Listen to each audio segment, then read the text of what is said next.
The chair will now recognize the chairman of the full committee, Chairman Wyden, for 5 minutes for the purpose of an opening statement. Well, thank you very much, Mr. Chairman, and I too want to thank you for your great leadership and service, your civil demeanor, your intellectual curiosity on the issues that have come before the Oversight Investigative Subcommittee, and the great way you've worked to get things done here. It really has made a difference for the country, and you've left the place far better than you found it. And so we thank you for your service and wish you Godspeed in doing your next bit of service with family and elsewhere. So thanks for all you've done, Greg. You've done a great job. We really appreciate it. And I want to follow up on Mr. Gett's comments as well, because in September, I wrote to the Speaker, along with others, saying we need to reauthorize VAWA. It's very, very important to do. I've supported it every time. It's essential. And I think on this safe kits issue that we're dealing with today, this will be a perfect priority going forward. It would have been if we were in the majority first thing up in the next year. And I think we should be able to find common ground on this matter as well. And I greatly appreciate the witnesses coming today. This is the last, I think, subcommittee hearing on oversight, although in talking to some of my friends from the Senate, it appears they're going to come back the day after Christmas. So maybe we'll have time for another hearing, Mr. Harper, just before New Year's or something.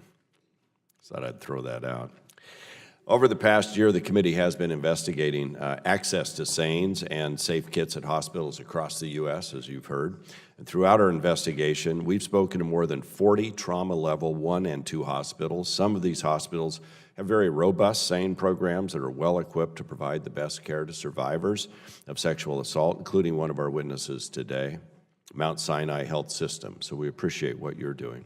Others, however, seemed ill-prepared to address the needs of sexual assault survivors.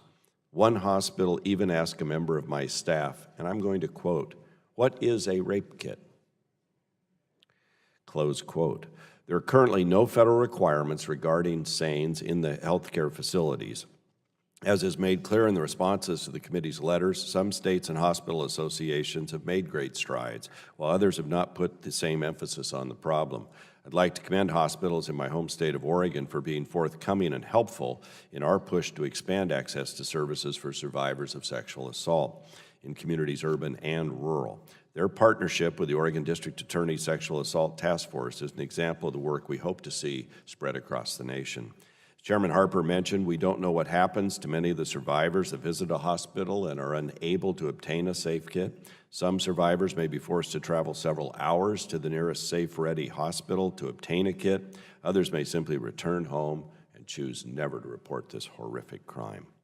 There's currently no data or tracking of these trends at the federal level.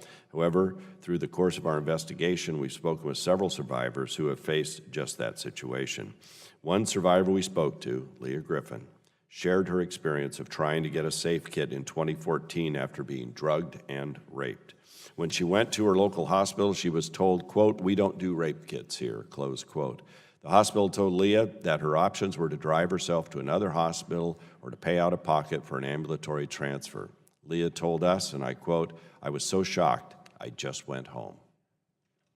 Hours later, Leah drove to the other hospital to get a safe kit, where it was discovered that she had internal injuries. Ultimately, the prosecutors in Leah's case declined to bring charges because the delay in obtaining a rape kit meant the evidence in her case was weak. Leah asked herself, and again I quote, at her, by the way, she allowed us to share her name, "How do we have a justice system that demands empirical evidence from survivors of sexual assault and then denies access to that evidence collection?" Leah's is not the only such story we've heard and read about. There's also Megan Rodini, Denisha Ball, and unfortunately many others. The day that an individual is sexually assaulted can be the worst day in her or his life. The thought of turning to a hospital after such a trauma and then being told, "Sorry, we can't help you," is unimaginable and frankly unacceptable. These stories are heartbreaking. And unfortunately, due to the lack of data and tracking within hospitals, we cannot estimate how many sexual assault survivors face this very same experience when they attempt to report these crimes. I want to thank Leah and the other survivors we spoke to for sharing their experiences with us. I know that cannot have been easy. as well as those hospitals, hospital associations, and survivor advocacy groups that shared their expertise and experience with us over the course of this investigation. I hope that we can begin identifying some successful models that other hospital systems can apply to their own communities, and in particular, I hope the use of technology such as online training programs and telehealth can begin to solve the issues of access in our rural communities. Many health centers and hospitals in my district have a hard time recruiting healthcare professionals already, so expanding options for these communities is an extra challenge that we have to take on. And finally, I want to thank Representative Poe, who is in the audience today, who has been a real leader on this, along with Mr. Griffith and others on the committee. But Ted, we thank you for your leadership on this, and I know there's legislation that's being put together here that hopefully we can move before the end of the year if we could get everybody on the same page. Again, Mr. Chairman, thanks for your wonderful leadership on this and so many other topics, and I yield back the balance of my time. Gentleman yields back.